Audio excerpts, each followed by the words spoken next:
எங்கள் பேபி வந்து 5 மந்த் ஆயிடுச்சு. ஸோ நானும் என் ஹஸ்பண்டும் வந்து ஒரு 5 டேயில் வந்து அனாமலி ஸ்கேன் எடுக்க தான் போயிட்டுருக்கோம்.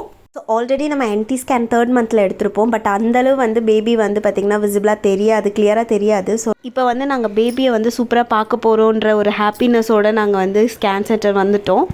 நாங்கள் வந்து பிளட் ஆக்ஸி அப்படின்ற ஒரு ஸ்கேன் சென்டரில் தான் எல்லா ஸ்கேனுமே பார்த்தோம். ஸோ சென்னையில் இருக்குது. ஸோ லாஸ்ட் டைம் வந்தப்போ 2 ஃப்ளோர் லிஃப்ட் ஒர்க் ஆகவே இல்லை. ஸோ இந்த டைம் கண்டிப்பாக லிஃப்ட் ஒர்க் ஆகணும்னு போகணும். கரெக்டாக லிஃப்ட் ஒர்க் ஆகிடுச்சு. அதுவே பெரிய ஹாப்பி.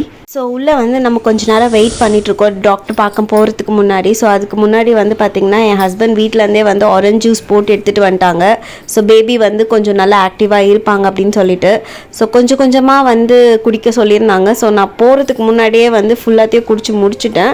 ஸோ அதுக்கப்புறம் வந்து பார்த்திங்கன்னா நானும் வந்து ஸ்கேன் எடுக்கிறதுக்கு உள்ளே போனால் பேபி வந்து சுத்தமாக திரும்பவே இல்லை, குப்புறப்படுத்திருந்தாங்க. ஸோ ஆஸ் யூஷுவல் நம்மளை வந்து நடக்க விட்டுட்டாங்க. நானும் இயர்ஃபோன் போட்டு நானும் நடக்க ஆரம்பிச்சிட்டேன். ஒரு 20-30 மினிட்ஸ் நடந்தேன். அதுக்கப்புறம் பேபி வந்து சூப்பராகவே வந்து ஃபேஸ் காட்டினாங்க. சக்ஸஸ்ஃபுல்லாக ஸ்கேன் முடிச்சுட்டு நாங்களும் கிளம்பிட்டோம்.